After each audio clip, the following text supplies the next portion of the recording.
Yunus, doctor ইউনুসের ওয়াজ করছিলাম শহর দিকে।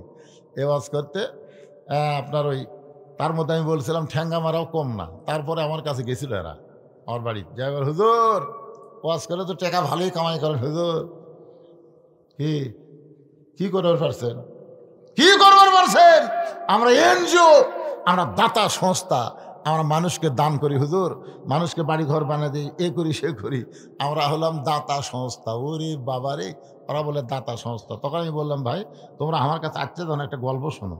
বলে কি গল্প? বলে এক মানুষ দুই বিয়ে করছে, দুই বউকে আপনারা কি কন, দুই বউকে আপনারা কি কন, সতীন না? আপনার বন্ধু সতীনে মারামারি না মহব্বত? মারামারি বেশি, কিন্তু আল্লাহর কি কাম দুই সতীনের একই সাথে দুটা বাচ্চা হয়েছে, মানে দুই সতীনের একই সাথে দুই ছেলে হয়েছে। তো কিছুদিন পরে গ্রামের মধ্যে একটা রব উঠছে, সতীন তার সতীনের সন্তানকে মাটির থুয়ে আর শত্রু সন্তান কোলে নিয়ে আদর করে। সবাই কয় না, এ কথা বিশ্বাস করা যায় না। এক মেয়ে মানুষ বলতেছে এটা বাইরে থেকে বোঝা যাবে না, ভিতরে ঢোকা লাগবে। এক মেয়ে মানুষ তদন্ত করার জন্য ভিতরে ঢুকে দেখে একটা সন্তান মাটির খালি পেঁয়া পেঁয়া করে কান দিচ্ছে, আর একটা কোলতলে বাবু তো করতেছে। তখন বলে কে মাটির কান দে, ওটা কে? ওটা আমার কলিজার টুকরা, ওরা কলিজার টুকরা মাটির কান দিচ্ছে। তো কোলের মধ্যে কে? আমার শত্রু সন্তান, সতীনের সন্তান। তো সতীনের সন্তান কোলে নিয়ে আদর করতেছিস আর তোর কলিজার টুকরা মাটির থুদিস, কারণ কি? বলে জানিস না আমার স্বামী গরিব, আমার স্বামী মরে গেলে আমার সন্তানকে কাজ করা লাগবে। তো ছোটোবেলায় মাটির থাকলে মাটির একটা আত কানেকশন পাচ্ছে, এদের রোদ পাচ্ছে, রোদের ভিটামিন সি পাচ্ছে, মাটির আত কানেকশন পাচ্ছে, আর যত কান দিচ্ছে তত ব্যায়াম হচ্ছে। এই যে করে কান দিচ্ছে আর হাত পা মারতেছে, আর ব্যায়াম হচ্ছে, আর শরীর সেই সাইজ হচ্ছে। ই বড় হলে পানি ভিজলেও সর্দি হবে না, ও দুধ পড়লেও কাম বাড়িতে আসবি না। সেই শরীর আমি গড়ে তুলতেছি, আমার কলিজার টুকরা, কারণ কাজ করে খাওয়া লাগবে।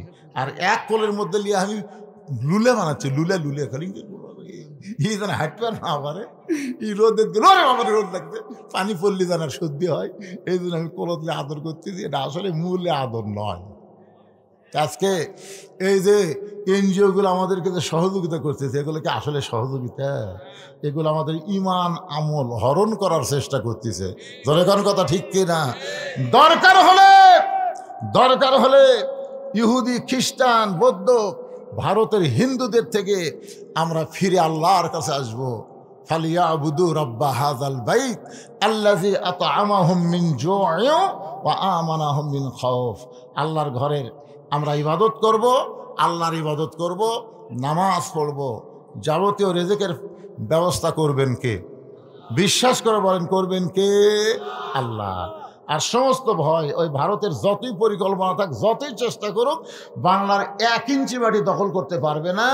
কারণ ওদের ভগবান আমাকে আল্লাহর কাছে কিছুই না। জোরে কোন কথা ঠিক কিনা? ওই ভগবান আমাকে আল্লাহর কাছে খাড়া হতে পারবি?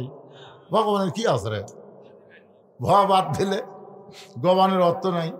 গবানের গ বাদ দিলে বান মানে বুননে, কেউ চায় না। বা বাদ দিলে নো মানে ভগবান নেই। আর আমাকে আল্লাহর খবর জানেন, আল্লাহু লা ইলাহা ইল্লাহুল হাইয়ুল কাইয়ুম। মন যদি চায় আলিফ বাদ দেন লিল্লাহি মা ফিস সামাওয়াতি ওয়াল আরদ। আবার যদি মন চায় আর একটা লাম বাদ দেন, লাহুল মুলকু ওয়া লাহুল হামদ। আবার যদি মন চায় আর একটা লাম বাদ দেন, হুয়াল্লাহুল্লাযী লা ইলাহা ইল্লাহু।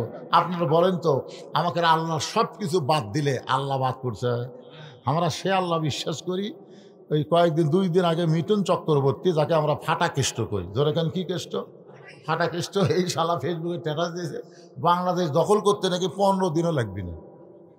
আয় আমি আমাদের যুবকদের বলবো, 3 পা হাতে লাঠি বানাও, আসবি, আমরা লাঠি দিয়ে ঠাসা ধরবো, খুর দিয়ে কাটে পোলটা দেবো। ধরে করার কথা ঠিক কিনা? পোলটা দেওয়া বোঝেন না? ওর কি জিনিস তো মাল বড় হয়ে গেছে, তো এখন একে খুর দিয়ে কাটে এরকম পোলটা দেওয়া লাগবে। শালারা বাংলাদেশে ঢুকতেছে, হামাকের বিরুদ্ধে বলার লাগবে।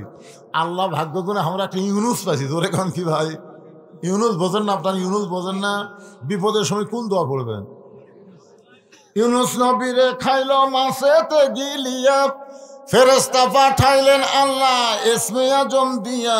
দমে দমে সে হরদম পড়ে সে ইসমে আজম, মাছেরই উদর হইতে বাঁচাইলে প্রাণ। সবাই বলেন আল্লাহু আল্লাহু তুমি জাল্লে জালালুহু, শেষ করা তো যায় না গিয়ে তোমার গুণগান।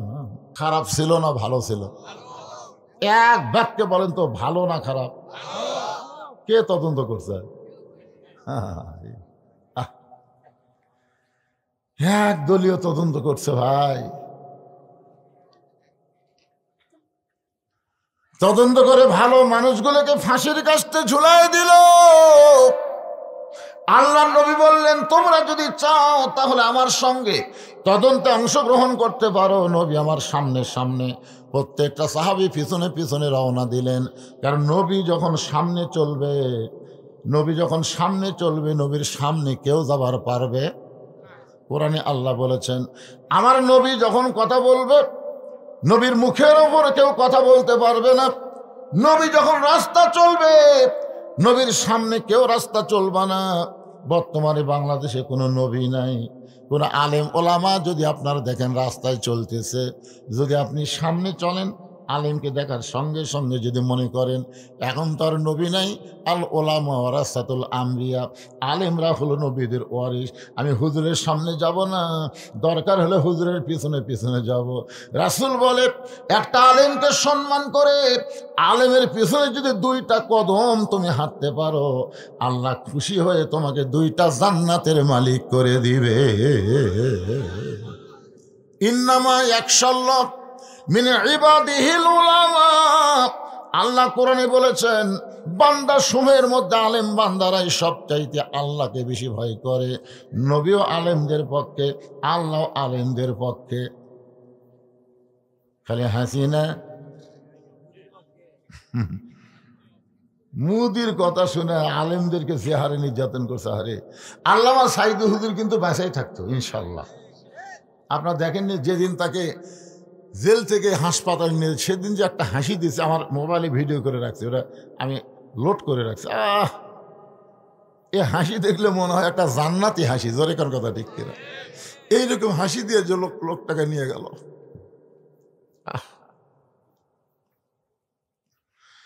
জেলখানার মধ্যে তাকে হত্যা করা হলো, যার কারণে বাংলার প্রত্যেকটা মুসলমান বিশ্বাস করে আল্লামা সাইদি তুমি মরনি, শহীদ হয়েছ, আমরা এটাই মানি। আপনারা বলেন তো উনি মারা গেছে, ওনাকে হত্যা করা হয়েছে। আর আল্লাহ রাস্তায় যখন কাউকে হত্যা করা হয়, আল্লাহ কোরআনে বলেন, ওয়ালা তাকুলু লিমান ইউকতালু ফি সাবিলিল্লাহি আমওয়াতুন বাল আহইয়াউ ওয়ালাকিন লা তাশউরুন। সবাই জবান খুলে আল্লাহু আকবার। আল্লাহ রাস্তায় যাদেরকে হত্যা করা হয় তাদেরকে তোমরা মৃত্যু বলো না, আমি আল্লাহ বলতেছি তারা জীবিত। এখন সাইদি হুজুরকে আপনারা গুরুত্ব দিচ্ছেন না, 100 বছর পর আবু হানিফা রহমতুল্লাহ আলাইয়ের মতন সাইদি হুজুরকেও মানুষ গুরুত্ব দিবে। দরকার ঠিক কিনা? আবু হানিফা রহমতুল্লাহ আলাইকে কিন্তু 20 খিলা মারছে জেলের মধ্যে। কি খিলা? কথা কয় না। সাইদি হুজুরকে পয়জন করে, একই অবস্থা। মনে করতেছেন সেই সময় আবু হানিফাকে মানুষ মনে রাখেনি। এখন কোটি কোটি মুসলমান হানাফি মাযহাব অনুসরণ করে। জোরে কোন কথা ঠিক কিনা ভাইজান? এই ভালো মানুষকে কোনোদিন হত্যা করে শেষ করা যায় না। তারা কিয়ামত পর্যন্ত অমর থাকে। হোসাইন কিয়ামত পর্যন্ত থাকবে, কিন্তু ইয়াজিদ আছে আছে। আপনাকে গোটা ইউনানি খুঁজে দেখেন তো একটা এজিদ পাবেন, এজিদ। কিন্তু প্রত্যেকটা পাড়ায় পাড়ায় হোসাইন আছে না নাই? হক কথা জোরে বলা লাগবে, আছে না নাই? একটু মনোযোগ দিয়ে শোনেন। নবী গেলেন সামনে সামনে, সাহাবীরা পিছনে পিছনে। তালহার বাড়ির দরজায় আল্লাহ নবী দাঁড়াইলেন। নবীর সুন্নত হলো কারো বাড়ির দরজায় গিয়া খটখটি করা যাবে না, কলিং বেলে চাপ দেওয়া যাবে না। হয়তো বলুন হুজুর তখন তার কলিং বেল ছিল না, এখন তার কলিং বেল আছে, আছে না নাই? এই বগুড়া রহমাননগর আমার এক বন্ধুর বাসা, আমাকে মাঝে মধ্যে বলে হুজুর আমি একটা বাসা করছি, আপনি একটু আসবেন বাড়ি দোয়ার জন্যে। তা আমি একদিন যাই ওর বাসার বিশাল গেট, সে গেট দেখে এখন আত্মা খাঁচা, সোনালি রঙের সেই মশানার গেট। আমি গেটের যা সালাম দিলাম, নবীর সুন্নত, আসসালামু আলাইকুম ইয়া আহলাল বাইত। ওই গেটের পাশে একটা পানের দোকান আছে, ওই দোকানদার বলতে হুজুর 1 কোটি বার সালাম দেন, কাম হবি না, কারণ আপনি কাক সালাম দিচ্ছেন। তখন আমি নাম ধরে বললাম, কই হুজুর ওক সালাম দিয়ে আপনি নিচে আনবার পারবেন? ওই 6 নম্বর দেখেন, কলিং বেলের লেখা আছে 1 2 3 4 5 6, এই 6 টিভি মারেন। আমি 6 যে টিভি মারছি ভাই, বিশ্বাস করেন টিভি মারাও সারা, আমি 2 ধাপ দৌড় দেওয়া সারা। মানে ওই 6 টিভি দিলে কুত্তের সাউন্ড, বিদেশি যে কুত্তে আছে এই কুত্তের ঘাউ ঘাউ ঘাউ করে সাউন্ড। আমি কইলাম টিভি মারা মাত্র বিদেশি কুত্তার সাউন্ড, আমি 2 ধাপ দৌড় মারছি, পানা খালি হাসতে থেকে, হুজুর দৌড়ান কেন? এটা কলিং বেলের সাউন্ড হুজুর। কেউ কবিতরের সাউন্ড দিছে, কেউ কাউয়ের সাউন্ড দিছে, কেউ কুত্তার সাউন্ড দিছে, এক এক সাউন্ড। আমি বললাম কে রে, এত সাউন্ড থাকতে এই কুত্তার সাউন্ড পছন্দ করলো কেন? কিছুক্ষণ পরে দিকে নামে আসছে, আমাকে বলতেছে হুজুর আইসেন, আসসালামু আলাইকুম হুজুর আসেন। আমি ভাই যাওয়ার আগে জানতে চাই তুমি কুত্তার পছন্দ করলে কে? দেখো হুজুর ফকিরের অত্যাচার হুজুর। এখন কতগুলো ফকির আছে, এরা কলিং বেলের চাপ দিয়ে ভিক্ষা চায়। তা আমি সেই বুঝে শুনে কুত্তার সাউন্ড দিছি। প্রথমে একদিন এক ফকির কেবল টিভি মারিছে, কুত্তার সাউন্ড পায় মারছে দৌড়, আর ঝোলার যা চাউল আছে সব করে আছে। ওই এলাকার যত ফকির আছে সমস্ত ফকিরের কাছে যে 6 নম্বরে যেন মারিস না, 6 নম্বরে কিন্তু কুত্তা আছে। সেদিন থেকে আমাকে আর কোনো ফকির। আমি কইলাম তাহলে যাই ভাই। দেখেছে যাবেন কেন হুজুর? ফকির কইছে 6 নম্বরে কুত্তা আছে। তো তুই তো কুত্তেই, তুই তো মানুষ না। আল্লাহ কোরআনে বলেছে আম্মা সাইলা ফারাতানহার, সাইলকারীকে খালি খালি ফিরাইও না। আর তুমি কুত্তার সাউন্ড দিয়া ফকিরের ঝোলার চাউল ফেলে দিছে, তুমি মানুষ? তুমি একেবারে পুরিয়া কুত্তে। জোরে কোন কি কথা কন না গান? কি দেওয়া লাগবে? সালাম। আসসালামু আলাইকুম ইয়া আহলাল বাইত। আল্লাহর নবী তালহার বাড়ির দরজায় এসে সালাম দিলেন। প্রত্যেকটা সাহাবী মনে মনে একটু রাগ রাগ ভাব, কারণ ওসমান গনি অভিযোগ করছে ওসমান গনি তার তুইয়া মুয়া সাহাবী না। কয়দিন? জোরে কোন কয়দিন? একদিন দেখেছে কিছুই বলে নাই, 2 দিন বলে নাই, 3য় দিন দেখার পরে বলেছে। এরপরে আল্লাহর নবী হেঁটে হেঁটে তালহার বাড়ির দরজায় সালাম দিলেন। কিছুক্ষণ পর আল্লাহর নবী ডাক দিলেন, তালহা। নবী মনে করেছিলেন সালাম দিলেই তালহা দরজা খুলবে, কিন্তু তালহা যখন বাড়ির দরজা খোলে নাই, এবার নবী একটু রাগ করে ডাক দিলেন, তালহা। তালহা বাড়ির ভিতর থেকে বলতেছে লব্বাইক ইয়া রাসূলুল্লাহ। কিছুক্ষণ পরে তালহা যখন দরজা খোলে না, নবী আবার ডাক দিলেন, তালহা। তালহা সঙ্গে সঙ্গে বলে লব্বাইক ইয়া রাসূলুল্লাহ, কিন্তু তালহা দরজা খোলে না। নবী আবার কিছুক্ষণ পরে ডাক দিলেন, তালহা। সঙ্গে সঙ্গে তালহা বলতেছে লব্বাইক ইয়া রাসূলুল্লাহ। 3বার নবী ডাক দিলেন, প্রত্যেকবারই লব্বাইক ইয়া রাসূলুল্লাহ বললেন, কিন্তু দরজা খোলে না। ওমর ফারুক সাহাবীদের মধ্যে সবচাইতে গরম সাহাবীকে? কথা কয় না। আচ্ছা, ওমর যদি সবচাইতে গরম হয় তাহলে সবচাইতে নরম কে? হ্যাঁ, এটা আপনারা জানেন। এর আগে আপনাদের শুনেছি সবচাইতে নরম হলো আবু বকর, সবচাইতে গরম হলো ওমর, সবচাইতে ধনী হলো ওসমান, সবচাইতে জ্ঞানী হলো আলী। তাহলে 4 জন কয় নম্বর? 4 জনই কিন্তু 1 নম্বর। ওমর ফারুক আল্লাহ নবীর পায়ে হাত দিয়ে বললেন, ইয়া রাসূলুল্লাহ, আপনার জুতার পরশে আল্লাহর আরশ ধন্য হয়ে যায়, আপনার জুতার পরশে আল্লাহর আরশ ধন্য হয়ে যায়। আর আপনি তালহার বাড়ির দরজায় 3বার তালহা তালহা বলে ডাকলেন, এরপরেও তালহা দরজা খোলে না। নিশ্চয়ই তালহা বেয়াদব হয়ে গেছে। আপনার বলেন তো ওমর ফারুক কথাটা কি মিথ্যা কইছে? হ্যাঁ করেন, বলে মিথ্যা। কি কথা কইছে? যে আপনার জুতার পরশে আল্লাহর আরশ কি হয়েছে? যেখান থেকে 70,000 পর্দা, ফেরেশতা জিবরাইলকে আল্লাহ যেখানে ব্রেক করে দিলেন, জিবরাইল আর এক ধাপ সামনে আসলে তোমার অস্তিত্ব পুড়ে হবে ছাই। এখান থেকে নবী একলা আসবে, নবীর সঙ্গে আর কেউ আসতে পারবে না। নূরের পর্দার মধ্যে আল্লাহ নবী যখন ঢুকতেছে, এমন সময় জিবরাইল বলে, ইয়া রাসূলুল্লাহ, যেই জায়গার মধ্যে আমি জিবরাইলকে আল্লাহ অ্যালাউ করলো না, আপনি সেই জায়গায় যাচ্ছেন।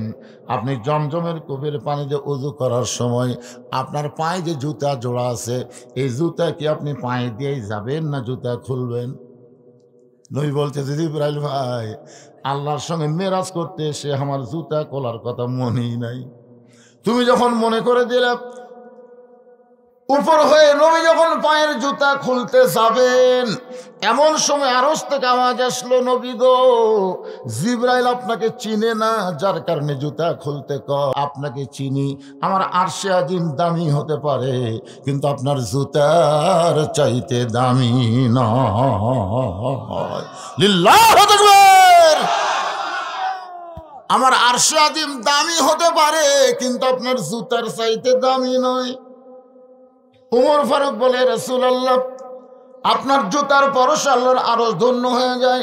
আর সেই নবী তালহার বাড়ির দরজায় তিনবার তালহা তালহা বলে ডাকলেন। প্রত্যেকবারই লব্বাইক লব্বাইক বলল, যদি এখন পর্যন্ত দরজা খুললো না, নিশ্চয় তালহা বেয়াদব হয়ে গেছে। আল্লাহ রাসূল বলেন, ওমর, সাবধান হয়ে যাও, তদন্ত করার আগে কোনো রিপোর্ট দেওয়া যাবে। এখনো তদন্তই হয়নি, তুমি আগেই রিপোর্ট দিলে বেদব। আমি নবী আইছি তদন্ত করতে, তোমাকে সাথে আনছি রিপোর্ট দেওয়ার জন্য না। চিন্তা করছেন ওমর হলো কয় নম্বর? কথা কয় না কেন? কয় নম্বর? জান্নাতের দিক দিয়ে কয় নম্বর? 1 নম্বর আবু বকর, 2 নম্বর ওমর। সে ওমরকে রাসূল বলতেছে, ওমর, মুখ সাবধান করে কথা বলবে, তদন্ত করার আগে কোনো রিপোর্ট দেওয়া জায়েজ নেই। হযরত ওমর যেমন ছিলেন গরম, তেমন ছিলেন নরম। ওমর ফারুকের জীবনী পড়ে দেখবেন, তার মতন গরম মানুষ কেউ ছিল না, আবার তার মতন নরম মানুষ কেউ ছিল না। এতই নরম, বুঝলেন? গভীর রাত্রে মদিনার অলিগলি ঘুরতেছে, দেখে একটা তাঁবুর মধ্যে থেকে একটা পুরুষ বাহিরে বাইরে হয়ে খালি দৌড়াদৌড়ি করতেছে। ওমর ফারুক লোকটার সামনে রাতের বেলা গিয়ে সালাম দিয়ে বলে, আসসালামু আলাইকুম ভাই, কেমন আছেন ভাই? লোকটা সালামের উত্তর দেয় না। ওমর ফারুক আবার আসসালামু আলাইকুম ভাই, কেমন আছেন ভাই? লোকটা সালামের উত্তর দেয় না। যে ওমর রাস্তাতে গেলে শয়তান কয়দিন যায় না। ওমর ফারুক তৃতীয়বার যখন সালাম দিচ্ছে, আসসালাম, এই মিয়া, খালি সালাম দেশ, এই সালামের অর্থ তুই বুঝিস? ওমর ফারুক কয়, কে রে ভাই, সালামের অর্থ মানে আল্লাহ তোমার উপর শান্তি বর্ষিত করুক। তুই জানিস তাঁবুর মধ্যে কি হচ্ছে জানিস? আমার বাড়ি হলো অমুক জায়গাত, আমি গভীর রাত্রে আমার গর্ভবতী বউ নিয়ে অমুক জায়গায় যাচ্ছি। এই মাঝ রাস্তাতে আমার বইয়ের যে পেটের ব্যথা উঠছে, ওই তাঁবুর মধ্যে খালি ও মারে বাবা রেখে কান দিচ্ছে, আর আমি বেড়া ঘুরতেছি, কি অশান্তি আমার, আর এই খালি সালাম মারতেছে। ওমর ফারুক লোকটার হাত ধরে বললেন, ভাইজান, আমার বেয়াদবি নিবেন না, আমার বাড়িতে ভালো একটা ধাত্রী আছে, আমি একটু নিয়ে এসে আপনার বইয়ের উপকার করতে চাই। ওমর ফারুক কত নরম মানুষ, দেখেন কি খারাপ ব্যবহার করছে, তারপরও নিজের বাড়িতে গিয়ে বললেন, আব্দুল্লাহর মা। ওমর ফারুকের ছেলের নাম হলো আব্দুল্লাহ। ধরে যান, ছেলের নাম কি? আব্দুল্লাহর মা। দরজা খোলো, সঙ্গে সঙ্গে দরজা খুলে গেল। ওমর ফারুক বললেন, আব্দুল্লাহর মা, তুমি কি জান্নাতে যাবার চাও? বলে, 1000 বার চাই। তাহলে চলো যাই। সরাল্লাহ কর না কেন? নিজের বউকে বলতেছে, আব্দুল্লাহর মা, তুমি কি জান্নাতে যাবার চাও? বলে, 1000 বার চাই। তাহলে চলো যাই।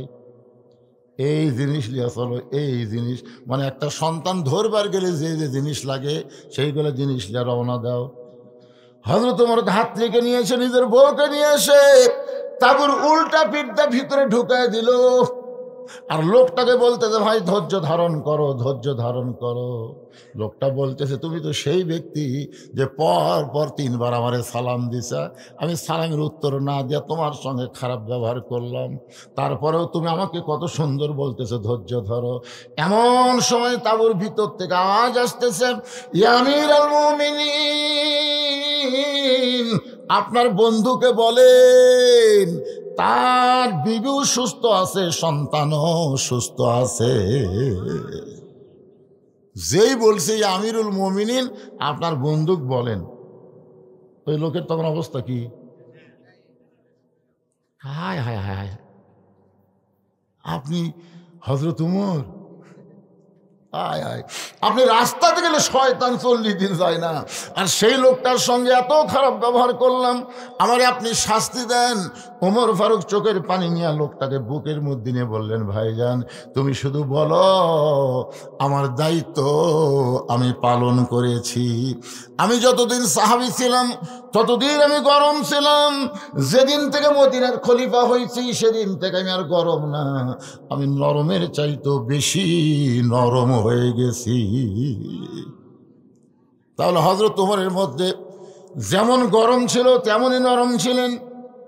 আল্লাহ রাসূল যেই মাত্র বলেন, ওমর সাবধান হয়ে কথা বলো, তদন্ত করার আগে কোনো রিপোর্ট দেওয়া যাবে না। ওমর ফারুক চিন্তায় পড়ে গেলেন, নবীর কাছে যদি কোনো বেয়াদবি হয়। এই ভয়ে হযরত ওমর তালহার বাড়ির চারিধার ঘোরা শুরু করলেন। এই বাড়ির মধ্যে এমন কি আছে? তিনবার নবী ডাক দিছে, এরপরও তালহার দরজা খোলে না। এই বাড়িটার মধ্যে আছে কি রে? বাড়িটার মধ্যে কি মজা আছে? আমি একটু পানি খাই, অসুবিধা আছে ভাইজান, ডায়াবেটিস তো একটু সমস্যা হচ্ছে। আর এমন গরম পানি দিছে,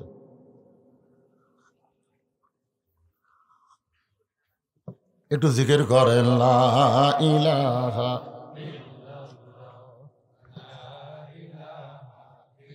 লা ইলাহা লা ইলাহা ইল্লাল্লাহু মুহাম্মাদুর রাসূলুল্লাহ।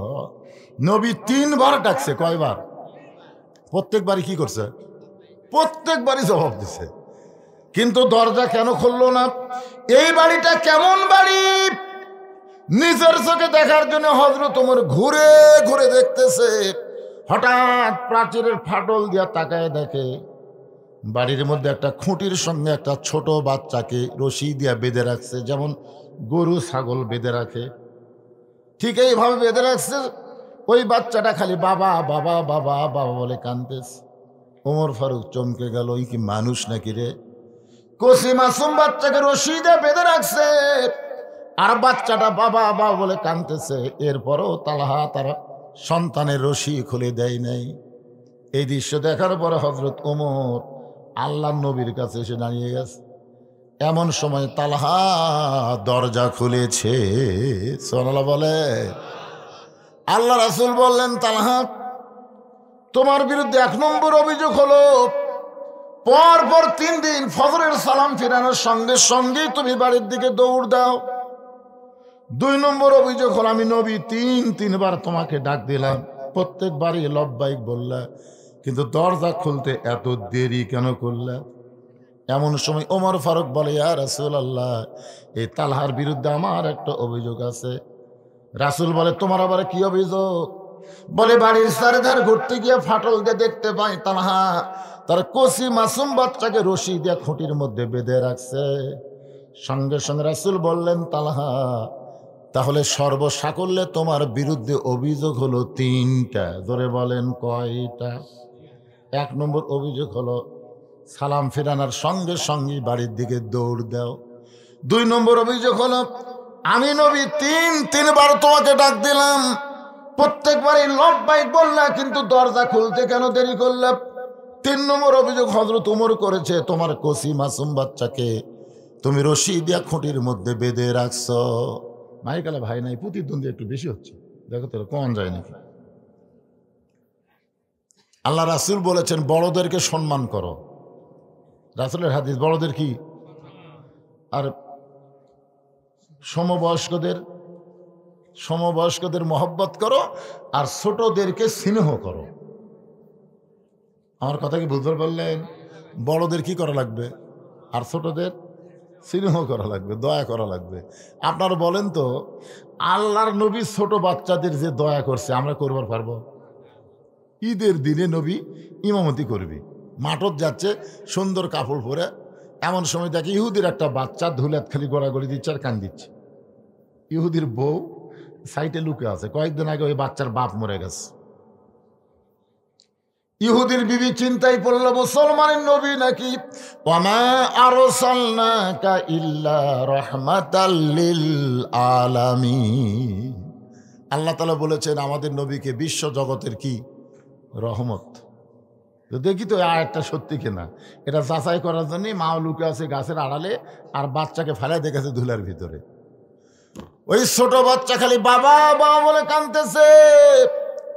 সঙ্গে সঙ্গে নবী ঈদের দিনে কাপড়ের দিকে খেয়াল না করে ওই বাচ্চাকে খেয়াল করে ধুলা মাখা বাচ্চাকে বুকের মধ্যে নিয়ে কপালে একটা চুমা খায়, বলে বাবা তুমি শুধু এতিম না, আমি নবীও এতিম। শিশুকালে মইরা গেছে মা,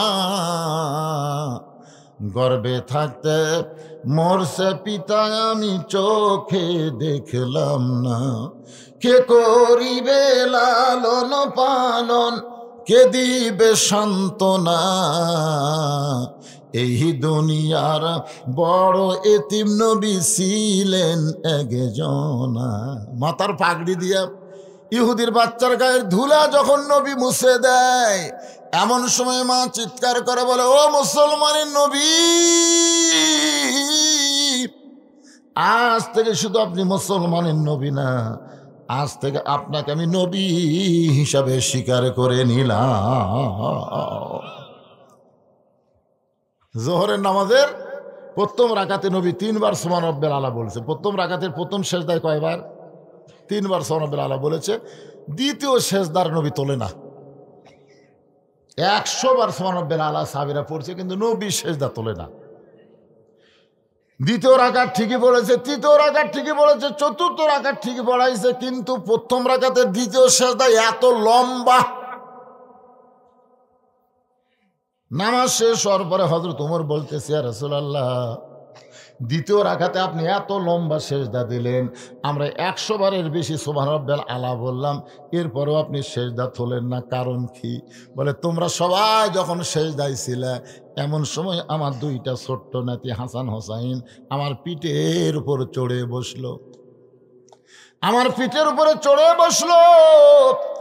আমি যখন ওদের পিঠ থেকে নামাবার চাই, এমন সময় আল্লাহ বলে, হাবিব হাসান হোসাইন আপনি নবী জানেন না, নানা মনে করে আপনার পিঠে বসে আছে, যতক্ষণ ওরা পিঠে থাকবে আপনি সেজদা থেকে মাথা তুলবেন না। সাহাবীরা রে, ছোট বাচ্চাদেরকে আমার আল্লাহ বড় ভালোবাসে। এই জন্যই বলা হচ্ছে কুল্লু মাউলুদুন ইউলিদু আলাল ফিতরা। হিন্দুকেও যদি ছোট বাচ্চা হয়, তাকেও তোমরা ঘৃণা করবে না, কারণ ও ছোট মানুষ, যে কোনো সময় ইসলাম গ্রহণ করতে পারে। ধরে কোন কথা ঠিক কিনা? আর ছোট মানুষের কান্দে ফেরেশতা কখন দেয়? তোমার 2 কান্দে 2 মুহুরি লেখিতেছেন ডায়েরি, 2 কান্দে 2 মুহুরি লেখিতেছেন ডায়েরি, দলিল দেখে রায় দিবে, টাকা পয়সার নাই কারবার। আপনারা বলেন তো, কেরামান কাতিবিন এই ফেরেশতাকে আল্লাহ হওয়ার সাথে সাথে দেয় না। 10 বছর যখন আপনার ছেলের বয়স হবে, ঠিক তখন ওই ফেরেশতা 2টা আল্লাহ কান্দত বসে দিবি। কারণ 6 বছর থেকে নামাজের তালিম দাও, 10 বছর থেকে জোর করে নামাজ ধরাও। জোরে কোন কথা ঠিক কিনা ভাই? এরপরই তো লেখালেখি শুরু হয়ে যাবে। একটু মনোযোগ দেন, ছোট বাচ্চাদের নবী কত ভালোবাসেন। আল্লাহ নবী বলেন, তালহা উমর যে অভিযোগ করেছে তোমার কচি মাসুম বাচ্চাকে খুঁটির সঙ্গে রশি দিয়ে বেঁধে রাখছো, আমি নবী ছোটদেরকে কেমন ভালোবাসি। রাস্তা দিয়ে যাচ্ছে, মাটিতে গড়ায় গড়ায় হাসান হোসাইন কাঁদতেছে, আর হাসান দাঁড়ায় দাঁড়ায় কাঁদতেছে। 2 ভাই কাঁদতেছে, এক ভাই মাটিতে গড়াগড়ি দিয়ে কান্দে, আর এক ভাই দাঁড়ায় দাঁড়ায় কান্দে। রাসূল বললেন, কেরে হোসাইন তুইও কান্দিস, হাসানও কান্দিস, ব্যাপার কি? বলেন, না না, কিছুক্ষণ আগে এক ব্যক্তি ঘোড়ার পিঠে চড়ে গেছে, তখন থেকে আপনার হোসাইন ঘোড়ার চড়ার বায়না শুরু করছে। এখন বলেন, না না, আমি হোসাইন ঘোড়া কোথায় পাই? আমি বড় ভাই হয়ে হয়েছি বেকায়দায়। রাসূল বললেন, তুই কি বলতে পারিস না বাড়ির মধ্যে ঘোড়া আছে? হোসাইন বলে, না না, আমি মিথ্যা কথা কেমনে বলবো, আমাদের বাড়িতে তো কোনো ঘোড়া নাই। রাসূল বললেন, তাহলে যাই। নবী আমার হোসাইনকে বুকের মধ্যে নিয়ে হোসাইনের হাতটা ধরে বাড়ির মধ্যে ঢুকে দরজা বন্ধ করে দিলেন। হোসাইন বলে, না না, দরজা কেন বন্ধ করলেন? রাসূল বলেন, পাগলা ঘোড়া দরজা খোলা পাইলে যদি বার হয়ে যায়, আসলে বাড়ির মধ্যে কোনো ঘোড়াই নাই। নবী দরজা বন্ধ করার কারণ হলো এখন নাতিদের সঙ্গে নবী ঘোড়া ঘোড়া খেলবে। এইটা দরজা দিয়ে যদি বাহিরের কোনো সাহাবী দেখতে পায় তাহলে তারা বড় কষ্ট পাবে, কারণ সাহাবীদের কাছে নবী আর হাসান হোসেনের কাছে হলো নানা। ধরে কোন ঠিক কিনা? নবী আমার ওপর হয়ে বলতেছে, আয়রে হোসেন আয় আমার পিঠে চড়, আমি হইছি লাল ঘোড়া। এবার ছোট্ট হোসাইন নানার পিঠে লাফ দিয়ে চড়ে যখন ঘোড়া ঘোড়া খেলতেছে, নবী ঘাড় কাঁধে তাকায় দেখে হোসাইন দাঁড়ায় দাঁড়ায় কাঁদতেছে। রাসূল বলে, হোসেন রে, এ ঘোড়া যদি তোর পছন্দ হয় তাহলে ঘোড়ার পিঠে চড়।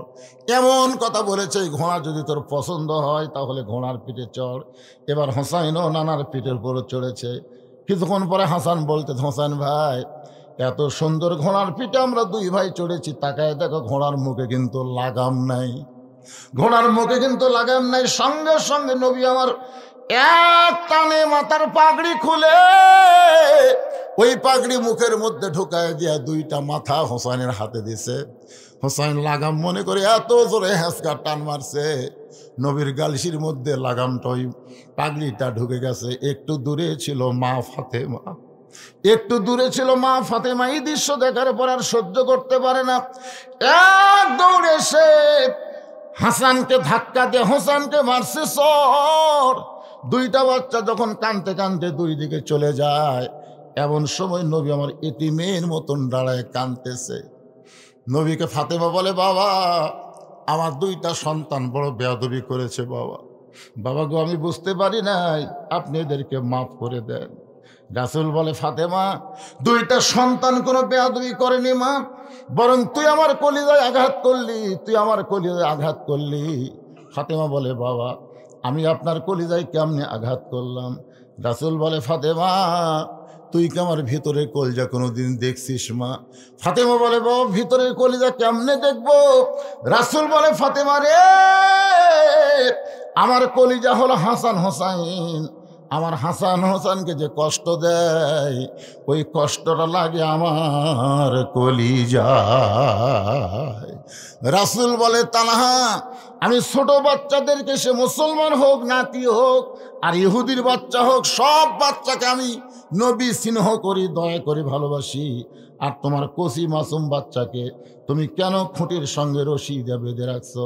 তালহা বলতেছে, রাসূলুল্লাহ, তিনটা অভিযোগ করেছেন, তিনটা অভিযোগকে উইথড্র করতে গেলে আপনি শুধু বললে হবে না, আমাকে বলার সুযোগ দেওয়া লাগবে। যেরকম ঠিক কিনা? হুজুর, আপনি খালি নবী বলে যাবেন, তাহলে আমাকে সুযোগ দেবেন না? রাসূল বলে, ঠিক আছে বলো। বলে, হুজুর, ওসমান গনি যে অভিযোগ করেছে যে পরপর 3 দিন, আসলে পরপর 3 দিন না, পরপর কয়েক সপ্তাহ। ওসমান গনি কয়দিন দেখছে? আসলে 3 দিন না, কয়েক সপ্তাহ হলে আমি আমল করতেছি, আপনি সালাম ফিরালেই বাড়ির দিকে দৌড় দিই। সব সাকি চুম করছে, ওরে বাবা রে, আমারও মনে করছে 3 দিন, এই তো আরও মারাত্মক। রাসূল বললেন, ঠিক আছে, তুমি কয়েক সপ্তাহ সালাম ফিরালেই বাড়ির দিকে দৌড় দাও কেন? বলে, হুজুর, এই যে আমার গায়ে যে কাপড় দেখতেছেন, এই যে আমি যে কাপড় পরে দরজা খুলেছি, এই একটা কাপড় ছাড়া আমার বাড়িতে দ্বিতীয় কোনো কাপড় নাই যে কাপড় পরে আল্লাহ রাসূলের সামনে দাঁড়ান যায়। আপনারা বলেন তো, আল্লাহ রাসূলের সামনে দাঁড়ানোর কাপড়ের দরকার আছে না নাই? কোন কাপড়? আপনার যে মসজিদে যান, কোন কাপড়? হ্যাঁ, না, পাঞ্জাবি পায়জামা না, লেবাসুত তাকওয়া।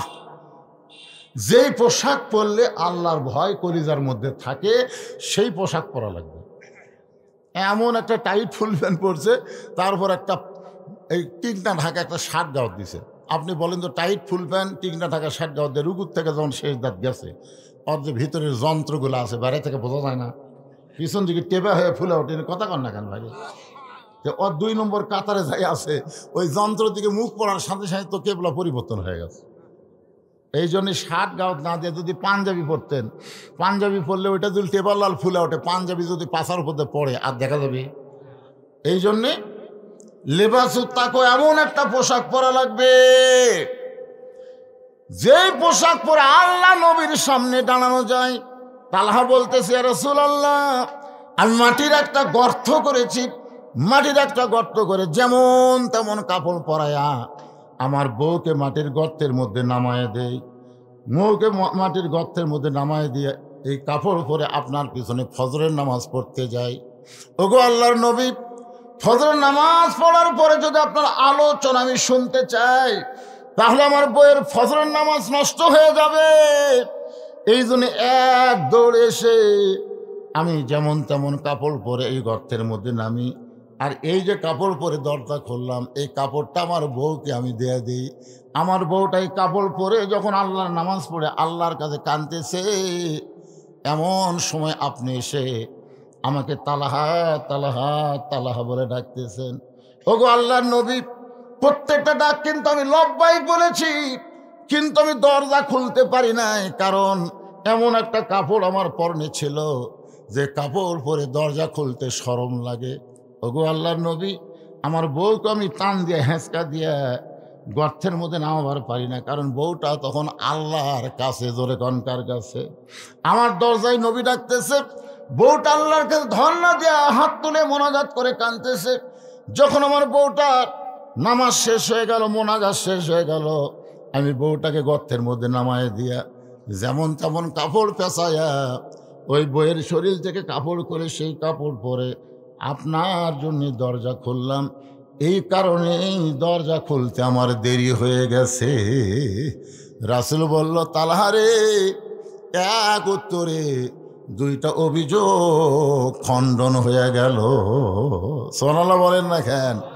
ওসমান গনি যে অভিযোগ করেছিল এবং নবী যে বললেন দেরি কেন করলেন, দুইটা অভিযোগ খণ্ডন হয়ে গেল। ও তালহা, তোমার কসি মাসুম বাচ্চাকে তুমি রশি দিয়ে খুঁটির মধ্যে বেঁধে রাখছো, কারণ কি? তালহা বলতেছে, ইয়া রাসূলুল্লাহ, আমি আমার সন্তানকে অত্যন্ত ভালোবাসি। সুবহানাল্লাহ কোন? আমি আমার সন্তানকে অত্যন্ত ভালোবাসি। আল্লাহ কোরআনে বলেছে, ইন্নামা আমওয়ালুকুম ওয়া আওলাদুকুম ফিতনা, নিশ্চয় তোমাদের সম্পদ আর সন্তান হলো বিপদের কারণ। জোরে বলেন, এ কথা কে কইছে? আল্লাহ। জোরে বলেন, কে? কি বলতেছে? ইন্নামা আমওয়ালুকুম ওয়া আওলাদুকুম ফিতনা, নিশ্চয় তোমাদের সম্পদ আর সন্তান হলো বিপদের কারণ। আজকে আল্লাহ যে সম্পদ আমাদেরকে দিছে, আপনার সত্যি করে বলেন তো সম্পদের মালিককে? আরে ভাই, একটু অন্তর থেকে বলেন তো। আমরা মুখে মুখে অনেক কথা কই, কিন্তু অন্তরে সেটা মানে নিবে চাই না। সত্যি করে অন্তর থেকে বলেন তো সম্পদের মালিককে? আরো জোরে, জোরসে বলুন। জোর হলো না, আরো জোরে। সত্যি যদি সম্পদের মালিক আল্লাহ হয়, আমরা বিশ্বাস করে দুই হাত তুলে আল্লাহকে দেখাবো। দেখি দেখি কারা বিশ্বাস করে হাত তুলছেন। লিল্লাহি আকবার। হাত নামান, হাত নামান। মাশাআল্লাহ।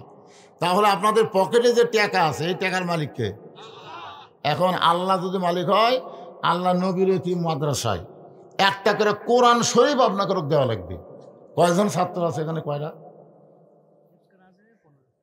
সব মিলে কয়টা? 30-35 জন ছাত্র এ মাদ্রাসায় সব মিলে আছে। ধরেন 35টা কোরআন শরীফ দেওয়া লাগবে। একটা কোরআন শরীফ মাত্র 500 টাকা দাম। আপনি 500 টাকা দিবেন, এই নবীর মাদ্রাসায় একটা কোরআন শরীফ দেওয়ার সব আল্লাহ আপনার আমল নামায় দিবে। টাকার মালিক কিন্তু আপনি না। আপনি আবার এখন যদি বলেন দিব না রে, আল্লাহ কই করে আমার টাকারে মাস্তানি মারতিস, তো হাসিনার মতন ভারতত পলান লাগবি রে। তোর এখন কথা ঠিক কি? হাসিনা যখন বলছিল দেশ আমার বাপের, এই দেশ আমার, আল্লাহ কয় এখন কুটি। এখন আপনার টাকা যদি না দেন, হয়তো মেডিকেল কলেজে থাকা লাগবে। জোরে কোন ঠিক কিনা? বাড়ির থাকবো, আমার টাকা মাদ্রাসার না দিয়ে বাড়ির থাকবো, তোর হাত পা ভাঙ্গা হাসপাতালত থমো। এই জন্য ভাইজান, বেশি না 35 জন আল্লাহর বান্দা 500 টাকা করে টাকা একটা কোরআন শরীফ দান হয়ে যায়। 500 টাকা কোন আল্লাহর পাগল সর্বপ্রথম পারবে? হুজুর লগত লাগবে ভাইজান, লগত। কোরআন শরীফ তো বাকি বিক্রি হয় না, লগত। 500 টাকা দিবেন, একটা কোরআন শরীফ দান করার সব আল্লাহ আপনাদের আমল নামায় দিবে। মাত্র 35টা কোরআন শরীফ চাইছি, নগদ নগদ। সর্বপ্রথম কোন আল্লাহর বান্দা পারেন? মাশাআল্লাহ। আসেন ভাই, আসেন, লিয়ে আসেন ভাই।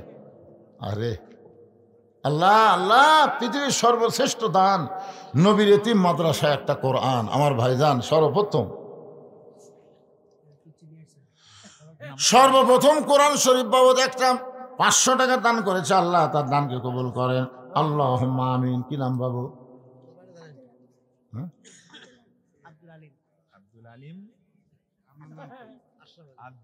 আব্দুল আল মোস্তাকিম। কোরআন শরীফ বাবদ 500 টাকা দান করছে, আল্লাহ দানকে কবুল করেন। আশরাফ আলী, আল্লাহ তোমার একজন বান্দা কোরআন শরীফ বাবদ 500 টাকা দান করেছে। পৃথিবীর শ্রেষ্ঠ দান একটা কোরআন। এই দুইজন দৌড়াই খেয়ে কোরআন আদায় হচ্ছে, না দিলে বসে থাকেন, দেখেন দেখেন, দেখার সব আছে তো ভাই, দৌড় মারেন কেন? আব্দুল মান্নান কোরআন শরীফ বাবদ 500 টাকা দান করেছে। আব্দুল মান্নান কি হলো বাবা? দেখো দেখো, তার দেখে দাও, ময়না ময়না। আল্লাহ আব্দুল খালেক কোরআন শরীফ বাবদ 500 টাকা দান করেছে, আল্লাহ দানকে কবুল করেন। আরেকজন কোরআন শরীফ বাবদ 500 টাকা দান করেছে। কি কে মারা গেছে? শহর দিকে শাহজাহান মারা গেছে। আহারে আহারে মারা গেছে।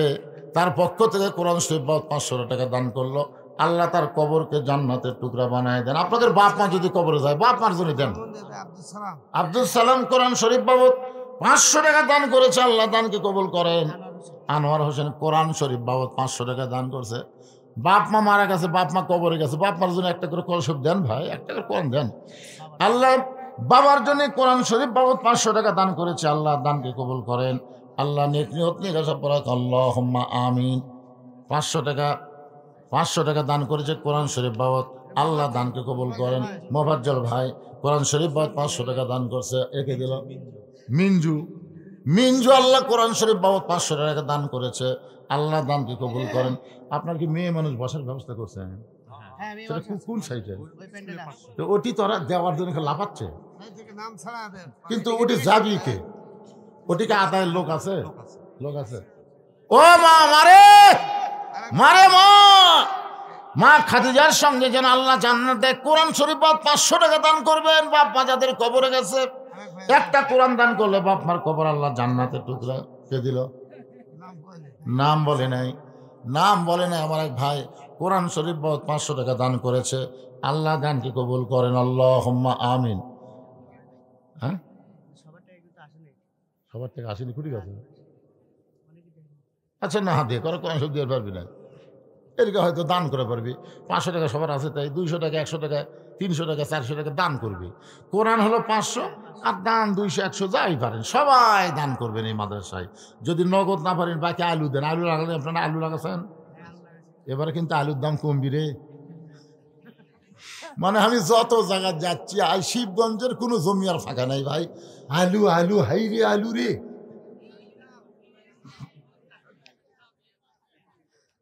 ঘুগরি পোকা যেন না ধরে, তেল তেল আলু যেন আল্লাহ দেয়, আলুর মধ্যে যেন বরকত দেয়, আলুর যেন দাম পাই। মনে করে 1 মণ 2 মণ আলু লেখা দেন, লেখা দেন, কাগজ কলম আছে।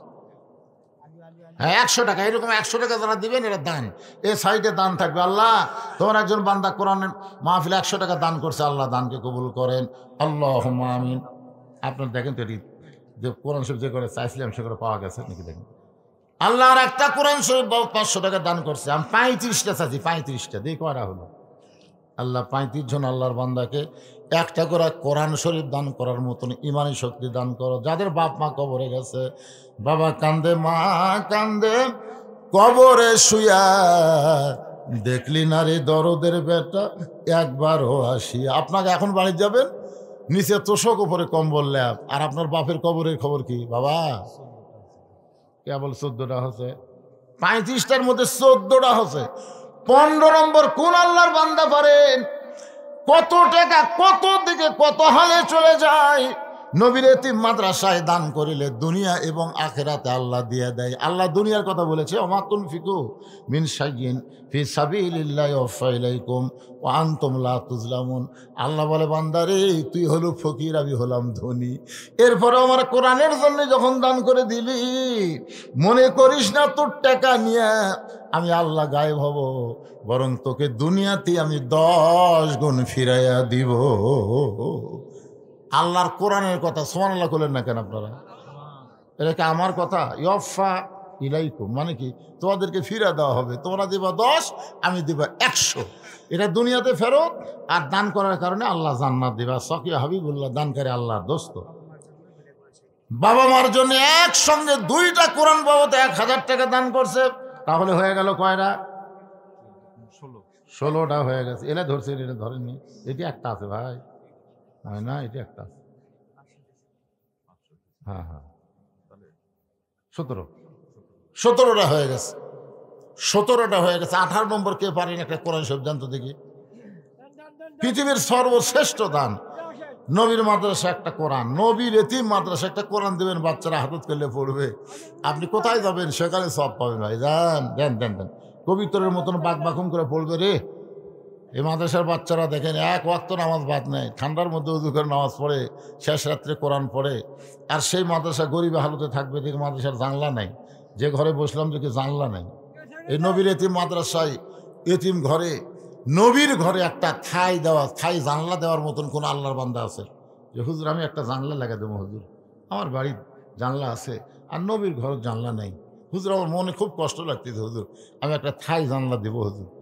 তার আজ কি হতো কন্ত? তাই তো কই করে টেকা পাওয়া যায় না কেন? এই মাদ্রাসার সভাপতিকে, এই পশ্চিম পাটিনাপাড়া মাসের সভাপতিকে, সভাপতিও নাই। আচ্ছা এই যে আলহাজ আনোয়ার হোসেন সরকার, এর কে? মারা গেছে?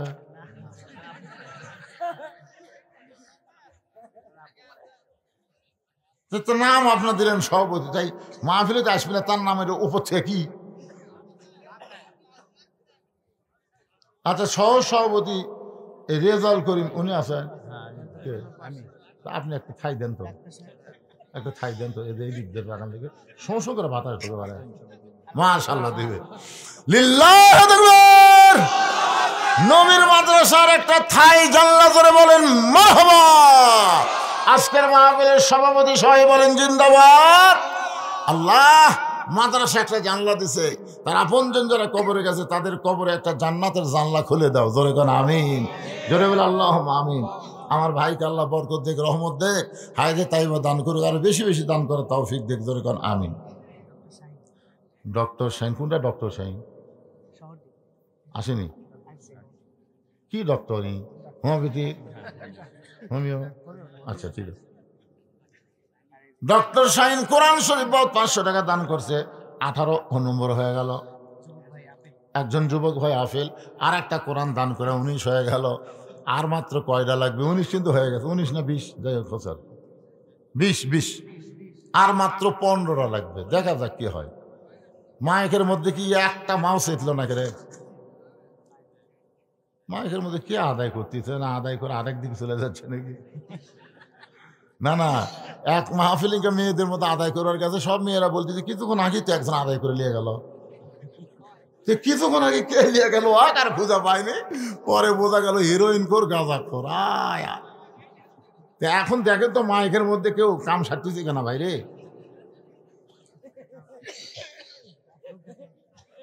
গেছে গেছে। তাহলে আপনারা এই বাবাদের মধ্যে দাঁড় পারবেন না? ব্যাগ লিয়ে রুমাল একটু বাবাকের মধ্যে দান, 10 টাকা 20 টাকা 50 টাকা 100 টাকা, যে যা পারবে আল্লাহর রাস্তায় নবীর এতিম মাদ্রাসায় দান করবে ইনশাল্লাহ। 10 20 50 100 করে দিলে তো অনেক টাকা হবে। যান যান, ব্যাগগুলো নাই, ব্যাগ নাই, এত ব্যাগ চেয়ারে কুটিয়ে যাও, ধরো বাবা ধরো। এই ব্যাগ লাগবে, যে ব্যাগ আছে, এই রুমাল লাগবে না, ব্যাগ আছে, ব্যাগ আছে, ব্যাগ আছে, ব্যাগ আছে, সব পকেট থেকে বার করুন, যে যা পারবেন। আর মাত্র 15টা কোরআন শরীফ আল্লাহর পাগল বান্দা যারা আছে সবচাইতে বড় দান নবীর মাদ্রাসা একটা কোরআন, একটা কোরআন শরীফ বাবদ 500 টাকা দিবেন। আল্লাহ কোরআন দানের সব যেন আপনাদের আমল নামায় দেয়। এই মাদ্রাসার ম্যানেজিং কমিটির সভাপতিকে, মাদ্রাসার ম্যানেজিং কমিটির সভাপতি, মাদ্রাসার ম্যানেজিং কমিটি নাই, এর সভাপতি, সেক্রেটারি, ক্যাশিয়ার, এলা কে সব? আপনি কোন পদে আছেন ভাই? 3 নম্বর বক্তা। আমরা একসাথে লেখাপড়া করছি কি বন্ধু? দেন দেন, সবাই দেন, সবাই দেন, সবাই একটু জিকির করি লা ইলাহা ইল্লাল্লাহ, লা ইলাহা ইল্লাল্লাহ, লা ইলাহা ইল্লাল্লাহ লা ইলাহা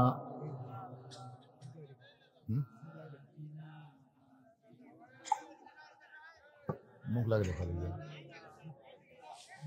লা ইলাহা ইল্লাল্লাহ দেন সবাই দেন ব্যাগের মধ্যে দিয়ে দেন দেন সবাই দেন লা ইলাহা ইল্লাল্লাহ লা ইলাহা ইল্লাল্লাহ লা ইলাহা ইল্লাল্লাহ জোরে লা ইলাহা। যতগুলা অতিথির নাম লেখা দিয়েছে এই বিজ্ঞাপনে, এই অতিথিগুলা যদি দেয় তাহলে আপনার কাছে টাকা নেওয়াও তো জায়েজ নেই। এখন এই মালগুলাকে আসছে, এরা দিল কি দিল না, একটা লোক এই মাহফিলের পক্ষের একটা লোক এটি নাই রে যে মুরব্বী আমাকে বারবার আমার কাছে দাওয়াত দেয়, আমার কাছে যাই এ কোটি গেল তো এর সামনে আসছে কি হয় দেখি।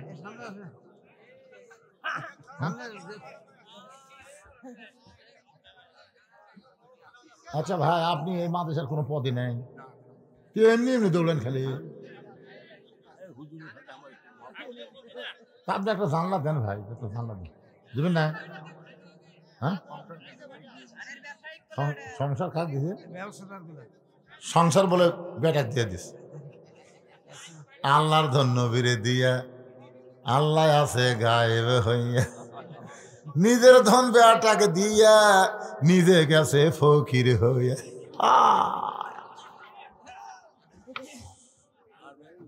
এই শোনেন, একটা জানলা দেওয়াই লাগবে, যত হাই বেটা দেখুন জান।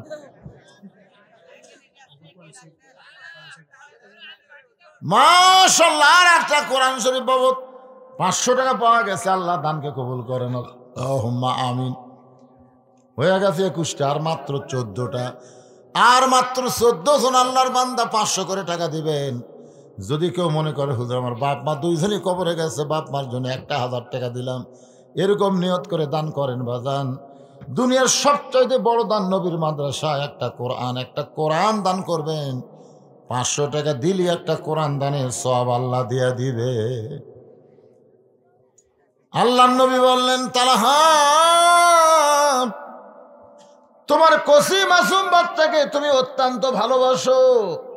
উমর ফারুক বলে, ইয়া রাসূলুল্লাহ, এই ভালোবাসাই তো হলো নিজের সন্তানকে রশি দিয়ে খুঁটির মধ্যে বাঁধা রাখা। রাসূল বলে, ওমর তুমি কথা বলো না, তালহার কাছ থেকে শুনতে চাই তালহা তার বাচ্চাকে কেমনে ভালোবাসে। ভালোবাসার বহিঃপ্রকাশ হলো চুমু খাওয়া, বুকে নেওয়া, কান্দে নেওয়া, তাই না? আমার বাবাকে আমি ভালোবাসি, কানলি মোবাইল চালু করে দেই, আমার বাবা আর কান্দে না। আমার বাবুকে এত ভালোবাসি, মোবাইল ছাড়া আমার বাবু ভাত খায় না। নাই আমার বাবু হুজুর সেই বাবু, মোবাইল না দিলে ওই খাই না। যখন ভাত খায় না, কান সারতে একটা চড় মারল আর মোবাইল দেখতে। যারা সন্তানকে ভালোবাসে তারা দুনিয়ার জন্য ভালোবাসে না, তারা জান্নাতের জন্য ভালোবাসা লাগবে। জোরে কোন কথা ঠিক কিনা? দুনিয়াতে ভালোবাসা, বাড়ি গাড়ি সয় সম্পত্তি করে দিলেন, আপনি মরে গেলেন, ওই টুটু কোম্পানির ম্যানেজার হলো, ওই ভালোবাসার কাম হলো। আপনি কবরে বসতে বুঝবেন ঠেলা কাক কয়। যারা সন্তানকে প্রকৃত ভালোবাসে শোনেন তাদের কথা। তালহা বলতেছে, রাসূলুল্লাহ, এই যে আমার বাড়ির দরজায় একটা খুরমা খেজুর গাছ দেখতেছেন, এই যে আমার বাড়ির দরজায় একটা খেজুর গাছ দেখতেছেন গো নবী, এই গাছটার মালিক হলো একজন ইহুদি। আজ কয়েকদিন হলো খেজুরে পাক ধরেছে, রাতের বাতাসে ওই পাকা খেজুরগুলো টপ টপ করে গাছের গোড়ায় পড়ে। ওগো আল্লাহর নবী, আমি আপনার পিছনে ফজর নামাজ পড়তে যখন যাই, যাওয়ার সময় চিন্তা হয় আমার সন্তান যদি চেতন পায়, আর চেতন পাওয়ার পরে ওই সকালবেলা বের হয়ে ইহুদির গাছের খুরমা খেজুর কুড়া কুড়া যদি খায়, আমি একজন মুসলমান, আমার সন্তান ইহুদির গাছের খেজুর খাবে, এটা কখনোই আমি কল্পনা করতে পারি না। ওগো আল্লাহর নবী, আমার মন বলল ওকে মসজিদে নিয়ে যায়, কিন্তু তার বয়স হলো মাত্র 4 বছর। ধরে কোন কয় বছর? 4 বছরের বাচ্চাকে কান্দে করে যখন মসজিদ দিকে রওনা দিলাম, আমার ইমান বলতে, তালহারে রাসূল কিন্তু বলেছেন 6 বছর থেকে নামাজের তালিম দিবে। 4 বছরের বাচ্চাকে মসজিদে নিয়ে যায়, আর আমরা যদি নামাজ পড়ি, এ যদি নামাজ নষ্ট করে দেয়, কারণ ছোট বাচ্চারা মসজিদের মধ্যে যাবে, কিন্তু একটা বয়স হলে যাওয়া লাগবে, একেবারে ছোট মোটো খাটো নিয়ে যাওয়া চলবে না। আমি উলহট্ট ঈদগাহ ময়দানে ঈদের নামাজ পড়াই। ঈদের দিনে কতগুলো ছোট বাচ্চাকে নিয়ে আসে, কি সুন্দর ফতুয়া পাঞ্জাবি গায়ে দিয়ে, 3 বছর 4 বছরের বাচ্চা। আমরা যখন রুকুর থেকে শেষ দাঁত গেছি, ওরা 4-5 জন একত্র হয়ে বলছে, সবাই উপর হসে রে, উপর হসে রে। আমরা গেছি শেষ দাঁত, ওরা করছে উপর হসে রে। এই কথা শুনে মুসল্লিও হাসে। আমি যে একটা ইমাম মানুষ ভাই, আমিও হাসি আটকার পারিনি। কে রে, আমরা উপর হসি রে, শেষ দাঁত গেছি। আপনারা বলেন ভাই, এটা অন্য নামাজ হলে দুহরে পড়ানো যাবে, কিন্তু ঈদের নামাজটা দোহরে পড়ানোর কোনো সুযোগ আছে? আমি খুতবার মধ্যে বললাম, আগামী ঈদে 5 বছরের নিচে 6 বছরের নিচে কোনো বাচ্চাকে মাঠে আনা চলবে না, কারণ এরা কিছুই বোঝে না। তালহা বলতেছে, রাসূলুল্লাহ, আমার ভয় হলো আমি আমার ছোট বাচ্চাকে মসজিদে নিয়ে যাব, আর মসজিদে যখন আমরা নামাজ শুরু করে দেব, ওই সময় যদি আমার ছেলে নামাজ নষ্ট করে দেয়, আমি মসজিদে নিয়ে যাইতো ভয় পাই, আমার বাড়িতেও রাখলে ভয় পাই, যদি চেতন পায়া ইহুদির গাছের খুরমা খেজুর খায়। আমি তখন চিন্তা করলাম কি করব। তখন আমার বিবেক আমাকে বলল, তোমার বাচ্চাকে রশি দিয়া তুমি আটকে রাখো। ওগো আল্লাহর নবী, শুধুমাত্র ইহুদির গাছের খুরমা খেজুর থেকে আমার বাচ্চাকে বাঁচানোর জন্যে আমি রশি দিয়া খুঁটির মধ্যে বেঁধে রাখছি। আপনার পিছনে ফজরের নামাজ আদায় করার পরে মসজিদে এসে নামাজ পড়ে এসে আমার বউকে নামাজ পড়ার সুযোগ করে দিয়া আমি গর্তের মধ্যে যেমন তেমন কাপড় পরে নামছি। ওগো আল্লাহর নবী, আপনি যখন বারবার ডাকলেন, আমার বউকে গর্তের মধ্যে নামায় দিয়া আমি বইয়ের পরনে কাপড় পরে আপনার জন্য দরজা খুলেছি। এখন পর্যন্ত আমার ছেলের পা থেকে হাত থেকে রশি আমি খুলতে পারিনি। নবী কান্দে, প্রত্যেকটা সাহাবীরা কান্দে। আল্লাহর নবী বলেন, তালহা রে, তোমার সন্তানকে তুমি রশি দিয়ে বেঁধেছ, রশি দিয়ে আটকাছো বাজান, কিন্তু তুমি কি জানো তোমার বান্দাকে ইহুদির গাছের খুরমা খেজুর থেকে বাঁচানোর জন্যে, খাওয়া থেকে বাঁচানোর জন্য রশি দিয়ে বেঁধেছ। তোমার ছেলের উপরে জাহান্নামের আগুন আল্লাহ হারাম করেছে। এখন আমার প্রশ্ন হলো, এত অভাবের ভিতরেও তালহা যদি তার মাসুম বাচ্চাকে ইহুদির গাছের খুরমা খেজুর থেকে বাঁচাবার পারে, আপনারা বলেন তো তালহার চাইতে আমাদের অভাব বেশি না কম? তাহলে আমরা কেন ঠ্যাঙ্গা ভাঙা, আমরা কেন গ্রামীণ ব্যাংক, আমরা কেন আশা কারিতাস, এইগুলোর কাছে আমরা ঋণ নেই? ঋণ নিয়ে আমরা আলু লাগাচ্ছি, ঋণ নিয়ে আমরা বাড়ি করতেছি, ঋণ নিয়ে আপনার বলেন তো এই যে ঋণের মধ্যে সুদ আছে না নাই? কথা বলেন, সুদ আছে না নাই? আপনার বলেন তো এইগুলার মালিক কারা? আশার মালিককে, কারিতাসের মালিককে, গ্রামীণ ব্যাংকের মালিককে, এই ঠ্যাঙ্গা মারার মূল মালিককে? এগুলার মূল মালিক কিন্তু হোসনে আরা ইউনুস না, এগুলার মূল মালিক হলো ইহুদি আর খ্রিস্টান। জোরে কোন কথা ঠিক কি না? আমি ওয়াজ করেছিলাম শহর দিকে, এই ওয়াজ ইউনুস, ডক্টর ইউনুসের ওয়াজ করেছিলাম শহর দিকে। এই ওয়াজ করতে আপনার ওই তার মধ্যে আমি বলছিলাম ঠ্যাঙ্গা মারাও কম না। তারপরে আমার কাছে গেছিল এরা, আমার বাড়ি যাই, হুজুর ওয়াজ করে তো টাকা ভালোই কামাই করেন হুজুর, কি কি করবার পারছেন, কি করবার পারছেন? আমরা এনজিও, আমরা দাতা সংস্থা, আমরা মানুষকে দান করি হুজুর, মানুষকে বাড়ি ঘর বানিয়ে দিই, এ করি সে করি, আমরা হলাম দাতা সংস্থা। ওরে বাবারে, ওরা বলে দাতা সংস্থা। তখন আমি বললাম, ভাই তোমরা আমার কাছে আসছে তখন একটা গল্প শোনো। বলে কি গল্প? বলে এক মানুষ 2 বিয়ে করছে, 2 বিয়ে করছে, 2 বউকে আপনারা কি কন? 2 বউকে আপনারা কি কন? সতীন না? আপনার বন্ধু সতীনে সতীনে মারামারি না মহব্বত? মারামারি বেশি, কিন্তু আল্লাহর কি কাম 2 সতীনের একই সাথে 2টা বাচ্চা হচ্ছে, মানে 2 সতীনের একই সাথে 2 ছেলে হয়েছে। তো কিছুদিন পরে গ্রামের মধ্যে একটা রব উঠছে, সতীন তার সতীনের সন্তানকে মাটির থুয়ে আর শত্রু সন্তান কোলে নিয়ে আদর করে। সবাই তো না, এ কথা বিশ্বাস করা যায় না। এক মেয়ে মানুষ বলতেছে এটা বাইরে থেকে বোঝা যাবে না, ভিতরে ঢোকা লাগবে। এক মেয়ে মানুষ তদন্ত করার জন্য ভিতরে ঢুকে দেখে একটা সন্তান মাটির খালি পেঁয়া পেঁয়া করে কান দিচ্ছে, আর একটা কোলতলে বাবু তো করতেছে। তখন বলে কে মাটির কান দে, ওটা কে? ওটা আমার কলিজার টুকরা, ওটা কলিজার টুকরা মাটির কান দিচ্ছে। তো কোলের মধ্যে কে? আমার শত্রু সন্তান। সতীনের সন্তান। তো সতীনের সন্তান কোলে নিয়ে আদর করতেছিস, আর তোর কলিজার টুকরা মাটি থুদিস, কারণ কি? বলে জানিস না আমার স্বামী গরিব, আমার স্বামী মরে গেলে আমার সন্তানকে কাজ করা লাগবে। তো ছোটোবেলায় মাটির থাকলে মাটির একটা আর্থ কানেকশন পাচ্ছে, এই যে রোদ পাচ্ছে, রোদের ভিটামিন সি পাচ্ছে, মাটির আর্থ কানেকশন পাচ্ছে, আর যত কান দিচ্ছে তত ব্যায়াম হচ্ছে। এই যে করে কান দিচ্ছে আর হাত পা মারতেছে, আর ব্যায়াম হচ্ছে, আর শরীর সেই সাইজ হচ্ছে। ই বড় হলে পানি ভিজলেও সর্দি হবে না, ও দুধ পড়লেও কাম বাড়িতে আসবি না। সেই শরীর আমি গড়ে তুলতেছি, আমার কলিজার টুকরা, কারণ কাজ করে খাওয়া লাগবে। আর এক কোলের মধ্যে নিয়ে আমি লুলে বানাচ্ছি, লুলে খালি ই যেন হাঁটতে না পারে, ই রোদের দিল আমার রোদ লাগবে, পানি পড়লে যেন সর্দি হয়। এই জন্য আমি কোলে দিলে আদর করতেছি। এটা আসলে মূলে আদর নয়। আজকে এই যে এনজিওগুলো আমাদেরকে যে সহযোগিতা করতেছে, এগুলো কি আসলে সহযোগিতা?